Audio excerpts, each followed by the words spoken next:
사사기 4장 1절부터 10절까지 보겠습니다. 사사기 366쪽입니다. 구약성경 366쪽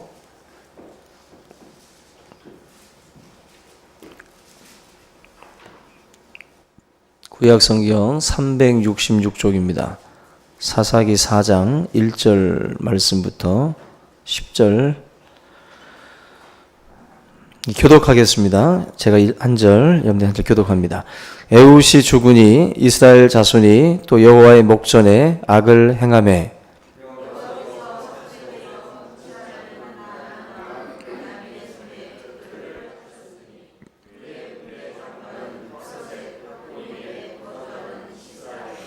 야빈 왕은 철병거 900대가 있어 20년 동안 이스라엘 자손을 심히 학대했으므로 이스라엘 자손이 여호와께 부르짖었더라.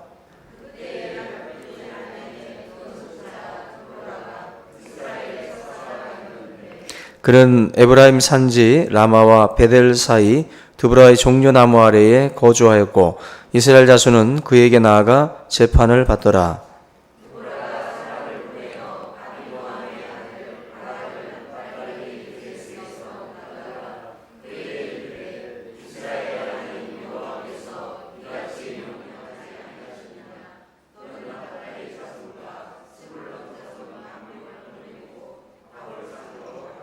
내가 야빈의 군대 장관 시스라와 그의 병거들과 그의 무리를 기손강으로 이끌어 내게 이르게 하고 그를 내 손에 넘겨주리라 하셨느니라.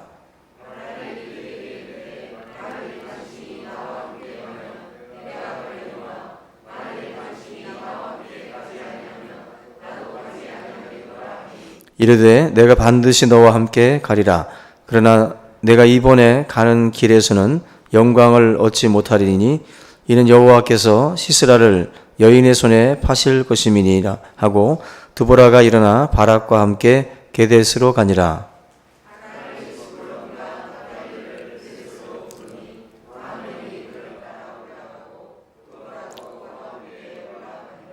아멘. 우리 옆에 계신 분들과 주의 이름으로 우리 서로 사랑합니다, 은혜 받으시다 하고 같이 말씀 나눕니다. 예, 오늘은 이스라엘 이제 사사 드보라에 대한 말씀을 같이 나누도록 하겠습니다.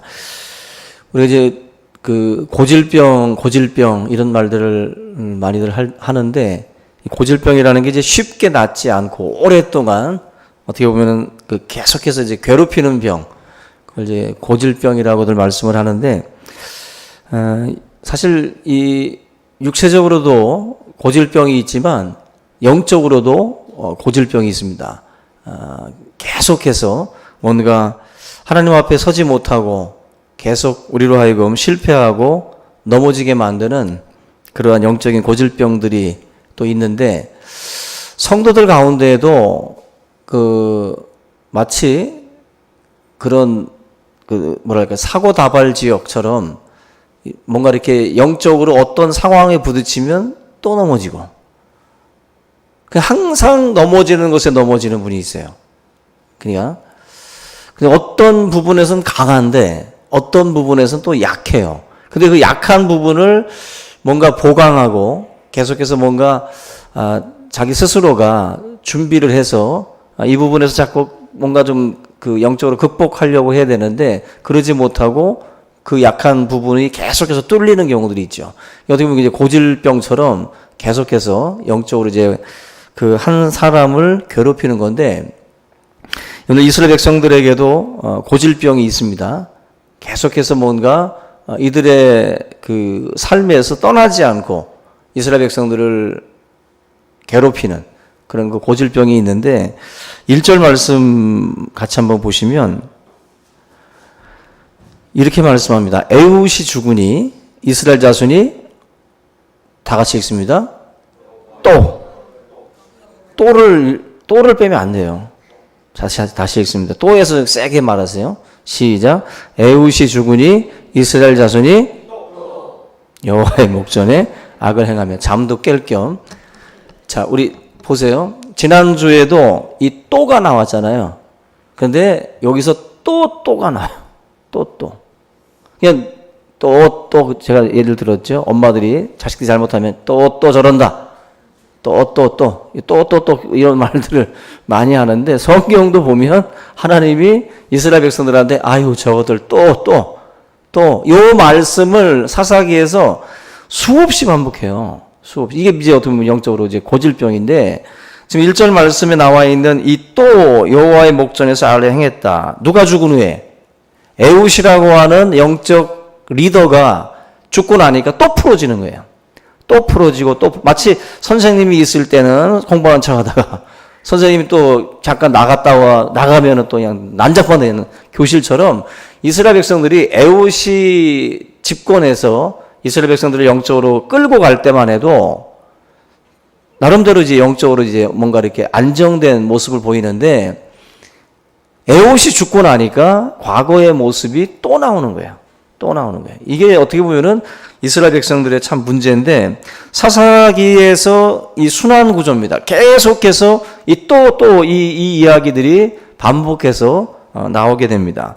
배교가 시작이 되는 거예요. 에훗이 죽고 난 뒤부터 이제 배교가 시작이 돼서 또 하나님의 마음을 아프게 하게 됩니다. 우리가 꼭 기억해야 될 것이 있는데 에훗이 80년간 이제 태평성대를 누릴 수 있도록 영적인 어떤 리더의 역할을 잘 감당을 합니다. 그래서 나름대로 이스라엘 백성들이 80년이라고 하는 기간 동안 에훗과 또 왼손잡이 에훗 그리고 소몰이 그 막대기로다가 600명을 죽였던 블레셋 군사 600명을 죽였던 이 삼갈의 어떤 그 노력으로 이스라엘 백성들이 80년 동안 평화를 누려요. 평화를. 굉장히 이스라엘 백성들에게는 이 두 명의 리더가 중요한 역할을 하는 거예요. 저는 제가 인생을 살면서 보니까 사람이 되게 중요하다. 사람이. 뭐 한 나라의 대통령뿐만 아니라 교회 공동체 안에서도 한 리더가 누가 세워지느냐에 따라서 공동체가 달라져요. 이거는 제 경험으로는 확실합니다. 한 사람, 리더가 누구냐에 따라 달라져요. 리더가. 그래서 우리가 이 에훗이라고 하는 사람과 이 모든 사람들, 우리가 계속해서 살펴볼 이 사사라고 하는 이 사람들의 리더십은 우리가 굉장히 유심히 봐야 될 부분이에요. 이 부분을 우리가 나름대로 이제 공부를 통해서 한 사람의 영적인 어떤 그 파워, 영적인 리더십이 결과적으로는 이런 태평성대를 누리게 하는 그러한 어떤 그 내용들을 가지고 온다. 이 부분에서 우리에게 주는 교훈 중에 하나가 이스라엘 백성들의 이 고질병, 에훗이 죽고 난 뒤에 벌어지는 이 상황들이 우리에게 어떻게 보면 교훈을 주는데 결국 평화의 시기가 길어지면 80년이면 길잖아요. 이게 길게 늘어지다 보니까 이 속에서 영적인 어떤 그 방심이 이제 오는 거죠. 방심하고 뭔가 이렇게 우리가 풀어지게 되면 이런 어떤 영적인 병들이 하나둘씩 찾아올 수밖에 없어요. 신앙생활도 보면 평화로울 때랑 고난의 시기랑 비교해 보면 우리는 복을 위해서 기도를 많이 하는데 복이 오면 우리 신앙이 잘 보존이 될까요? 그 기도 한번 해보시고 복 달라고 하시라고요. 여러분들 복 달라는 말을 제가 그런 말을 했어요. 복 받는 것은 바빠지는 것이다. 예? 바빠지는 것은 복 받는 거예요. 여러분들 돈을 벌고 싶으면 바빠집니다. 근데 여러분들 복 달라고 할 때 바빠지면 여러분들이 자기의 삶에서 나의 이 영성을 지킬 수 있는지도 봐야 돼요. 그걸 지키려면 결단하지 않으면 못 지켜요. 복을 놓고 기도할 때는 반드시 기억하셔야 돼요. 부자가 되기를 원하는 자들은 올무와 덫이 앞에 깔려 있다 그랬어요.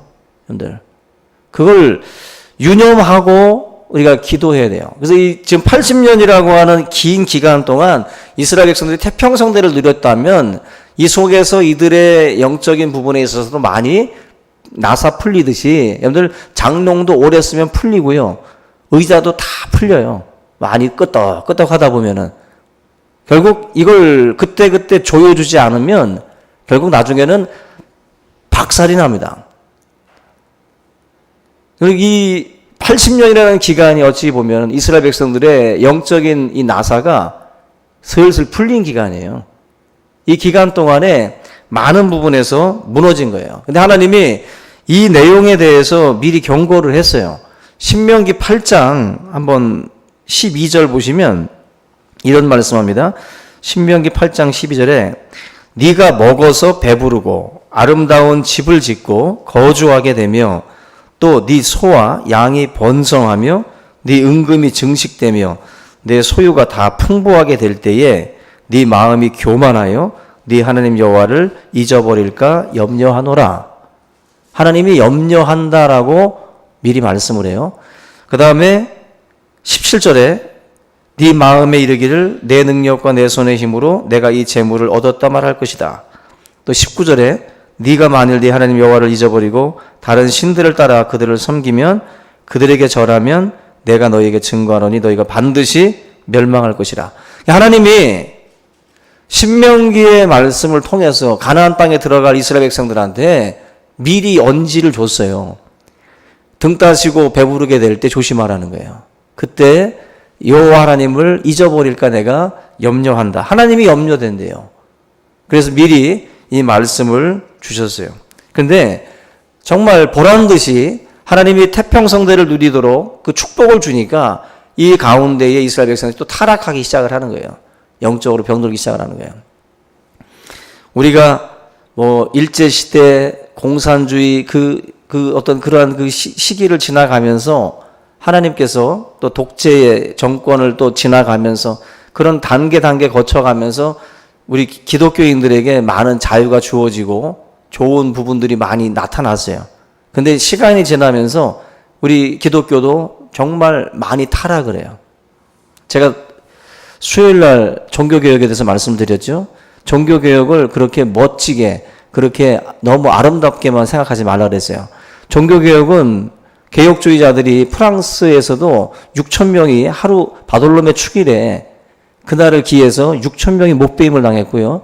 며칠 뒤에 2만 명, 3만 명이 죽었어요. 결국 지금 여러분들이 믿는 이 진리를 말하고 선포하다가 그렇게 많은 사람들이 목배임을 당하고 그 당시에 카톨릭이라고 하는 그 교리에 이 주도권을 쥐고 있던 사람들이 그렇게 수많은 사람들을 목을 뱉습니다. 예수회라고 하는 그 단체들이 많은 하나님의 사람들을 그렇게 처참하게 죽였어요. 여러분들, 지금의 기독교를 믿는 사람들하고 종교개혁 시대와 그리고 초대교회 시대의 성도들하고 비교해 보시면 너무 다른 복음을 믿고 있어요. 여러분, 종교개혁 시대에 예수를 믿는다는 것은 복 받으려고 믿는 게 아니에요. 복 받으려고.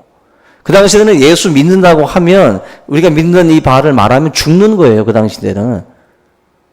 초대교회 때도 마찬가지고. 너무 지금 기독교가 엉뚱한 쪽에 너무 관심들이 많고 성도들도 예수를 믿으면서 너무 엉뚱한 쪽에 관심이 많은 거예요. 우리가 믿는 게 지금 옛날 역사를 보게 되면 정말 너무 엉뚱한 길로 가고 있다라는 걸 뼈저리게 느끼죠. 지금 참 가슴 아픈 일들이 한국교회 많이 벌어지잖아요. 그런 것들이 다 보면은 결국 복음을 지금 완전히 잘못 알고 있는 거예요. 복음을. 예수를 믿으면 복 받을 생각부터 먼저 하지 말고 이 복음이 생명을 살리는 것이거든요. 진리라는 것이.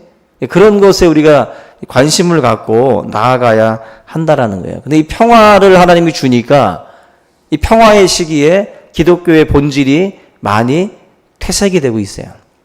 사사기의 이 시대와 다를 게 없는 거예요. 결국 이렇게 계속 가다가는 하나님이 바로 이 이방 민족의 막대기를 들어서 이스라엘을 치듯이 결국 한국 교회도 하나님 앞에 맞을 날이 얼마 안 남은 거예요. 몽둥이 찜질을 또 하나님이 하셔야 또 정신을 차리는 거예요. 지금 여러분들이 아는 것보다 더 깊숙한 곳이 썩어 있어요. 정말. 너무 깊숙한 곳. 이단들이 끄집어내는 땔감들을 지금 한국교회가 계속 주고 있어요. 욕할 수 있는 땔감을.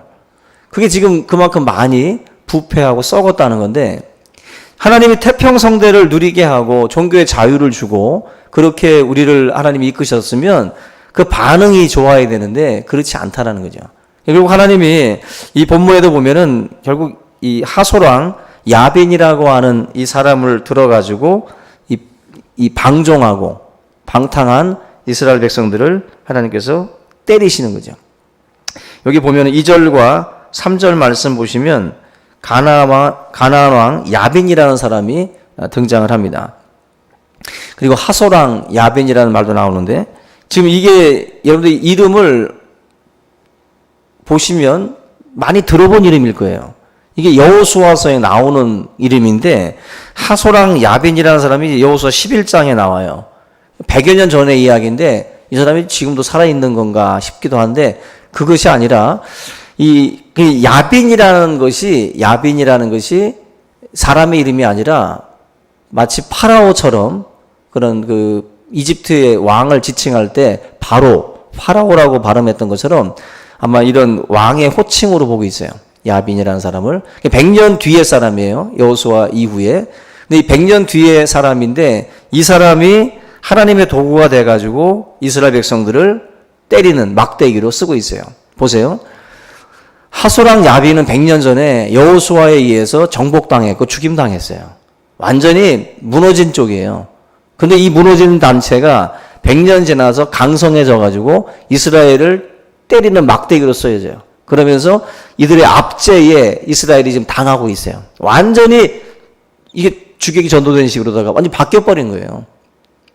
과거에 그 힘못 쓰던 모압이 또 이스라엘 백성들을 압제했던 것처럼 여기도 또 마찬가지로 똑같은 방식으로 보잘것없었던 집단이 이스라엘이라고 하는 집단을 또 하나님께서 압제하는 도구로 쓰고 있다는 거예요. 이런 걸 보면 우리가 하나님께서 얼마든지 하나님의 백성들을 다스리는 방법은 무궁무진해요.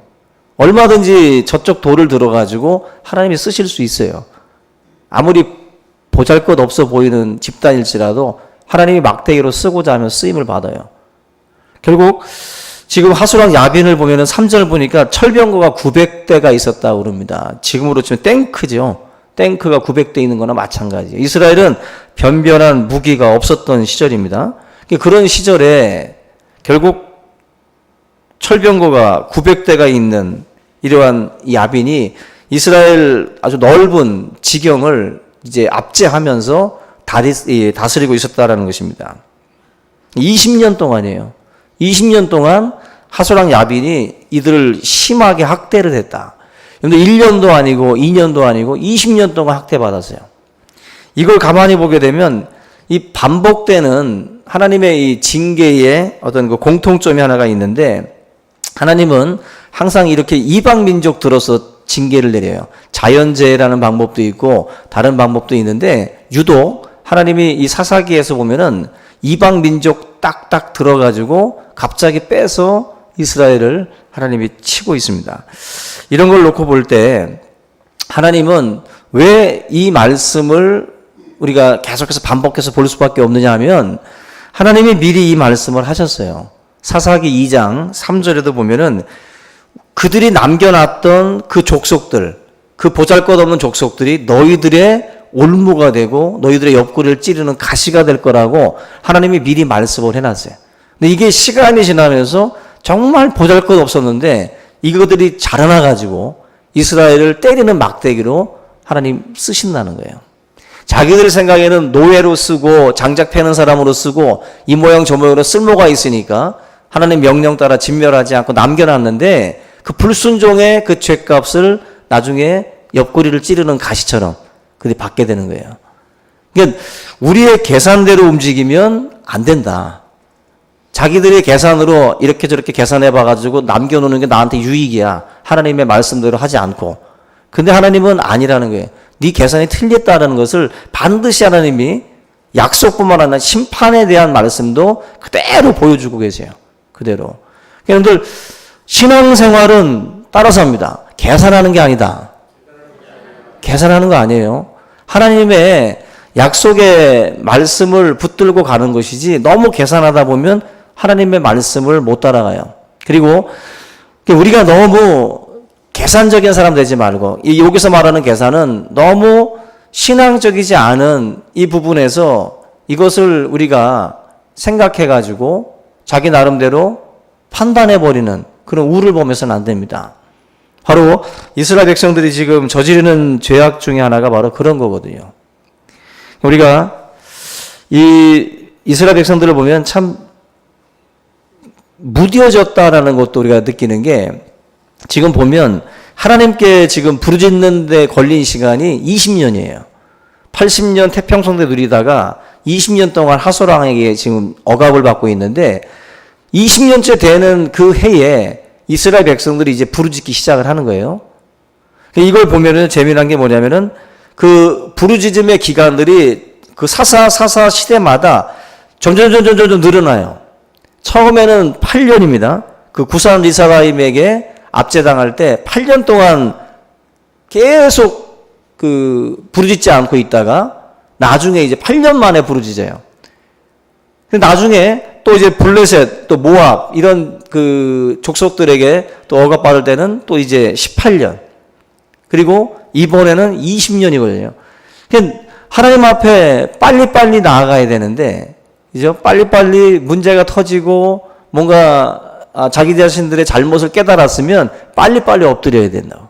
근데 마음이 강팍해요. 바로가 보면은 강팍하니까 홍해바다까지 쫓아가잖아요. 마음을 안 여는 거예요. 두들겨 맞아도 아닐 것이다. 하나님의 징계가 아닐 것이다. 이건 우연이야. 이건 절대로 내 잘못이 아니고 내가 뭐 신앙적으로 잘못해서 오는 것이 아니고, 계속 아니다 뭔가 거부하는 거예요.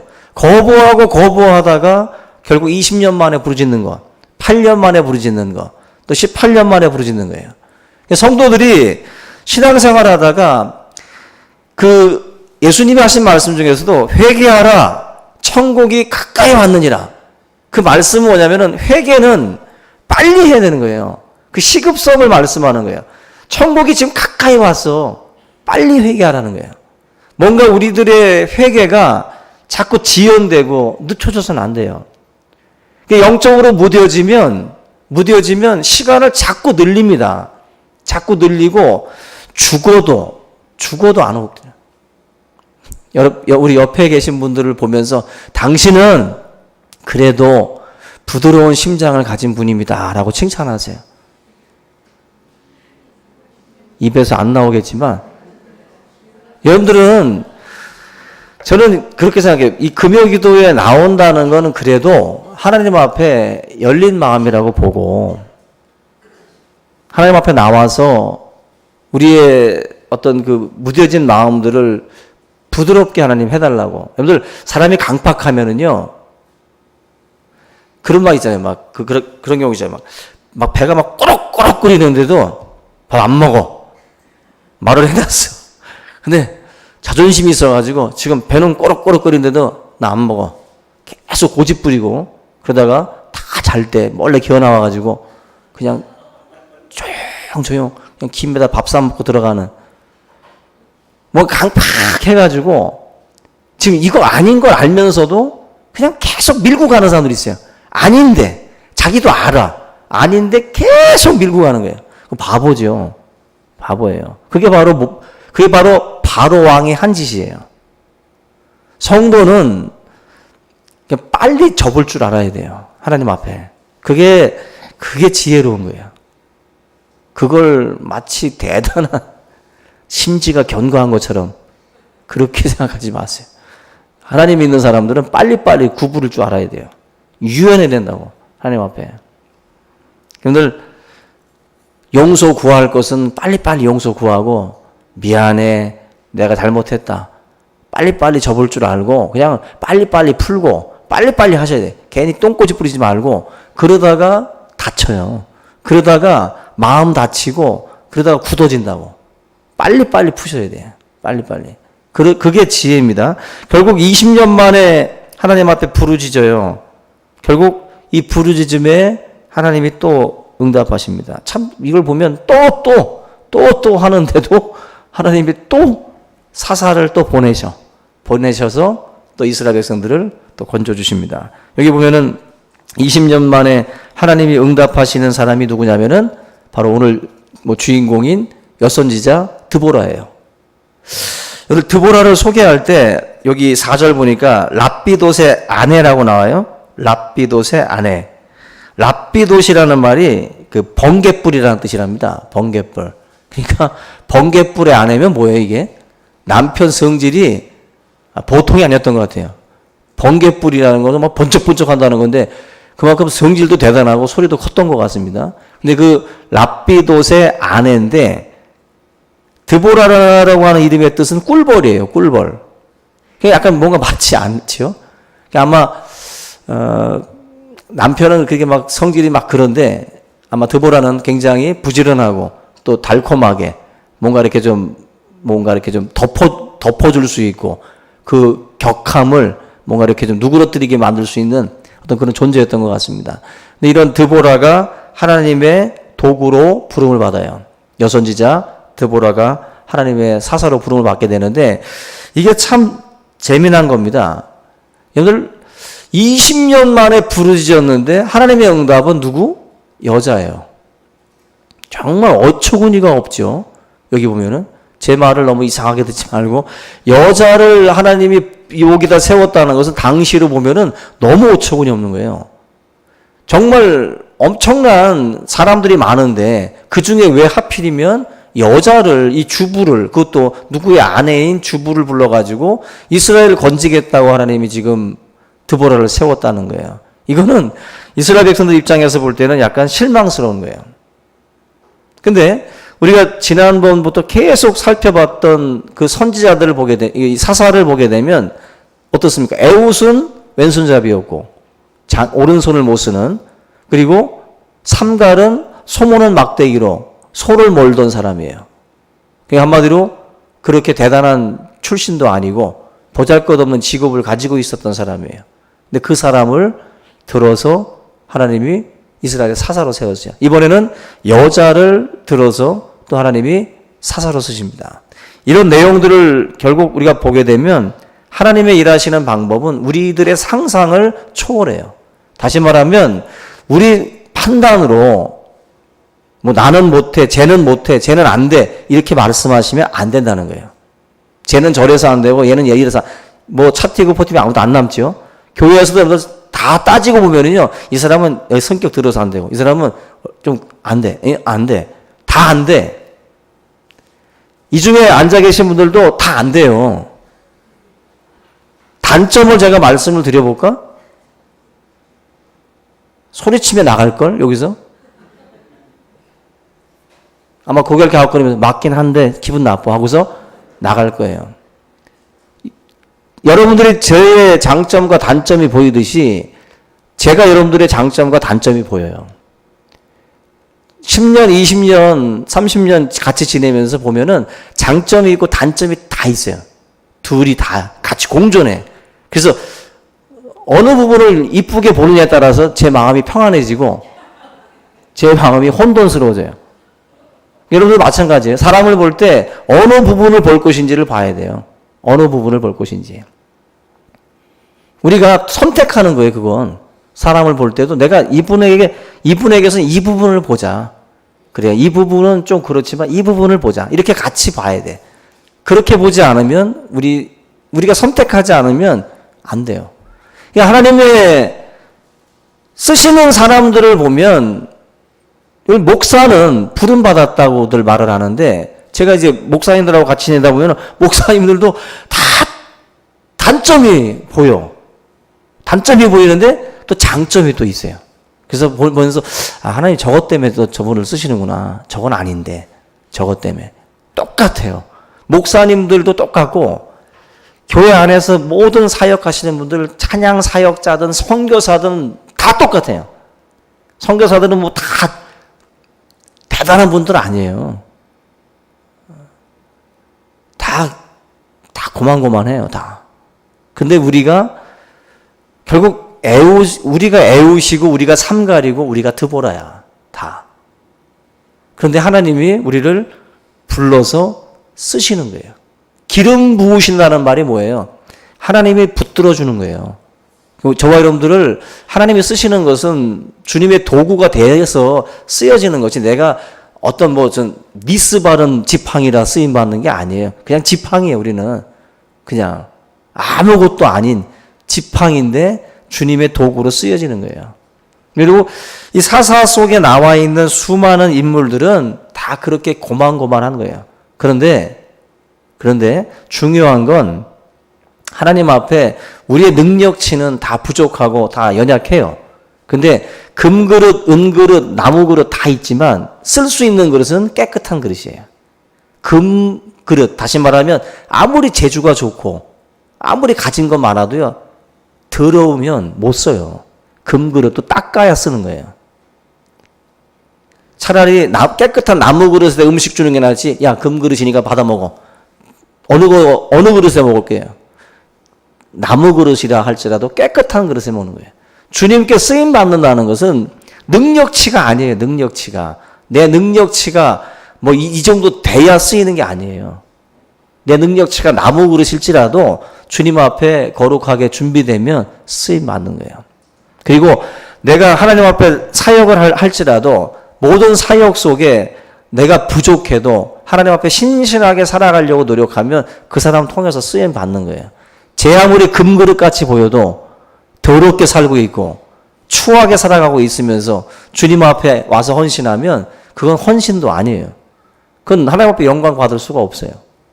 우리가 이 사사 시대의 이 내용들을 통해서 저와 여러분들의 모습을 이 사사 속에다가 투영시키셔야 돼요. 그래서 이 사람이 곧 나다. 근데 하나님 앞에 부름받고 붙잡힌 바 됐을 때 쓰임 받을 수 있는 거다. 그걸 꼭 기억을 하시고, 오늘 저와 여러분들이 오늘은 다들 드보라가 돼서 주님의 귀한 도구로, 특별히 드보라는 자기가 직접 싸우지 않고 바락이라는 사람을 전쟁터에 보내고 하나님의 메시지를 그에게 대원해서 그로 하여금 담대하게 나가 싸우도록 만드는 역할을 해요. 결국 이 수많은 사사 중에 유일하게 전쟁터에 안 나간 사사가 드보라예요. 이 사람은 직접 싸우지 않고 하나님의 말씀만을 대언한 거예요. 다만 바락과 협력을 해서 이 승리를 가져온 겁니다. 결국 자기 역할이 있는 거예요. 자기가 감당할 역할이 있고 그 역할 속에서 결국 협력하면서 그런 승리들을 가져오는 겁니다. 여러분들의 사역 가운데에 다 분담되어 있어요. 다 뛰는 거 아니고 다 기도하는 거 아니고 우리 모두가 다 협력해서 하나님의 승리를 가져오는 겁니다. 우리 충신교회가 이런 협력의 지혜를 통해서 이런 승리들을 우리가 하나하나 가져올 수 있기를 주님의 이름으로 축원합니다. 우리 이 시간 오늘 이 말씀 함께 붙들고 하나님 나도 깨끗한 그릇이 되기를 원합니다. 내 마음과 생각을 정결하게 씻어 주옵소서. 간절한 마음으로 함께 기도하겠습니다. 살아계신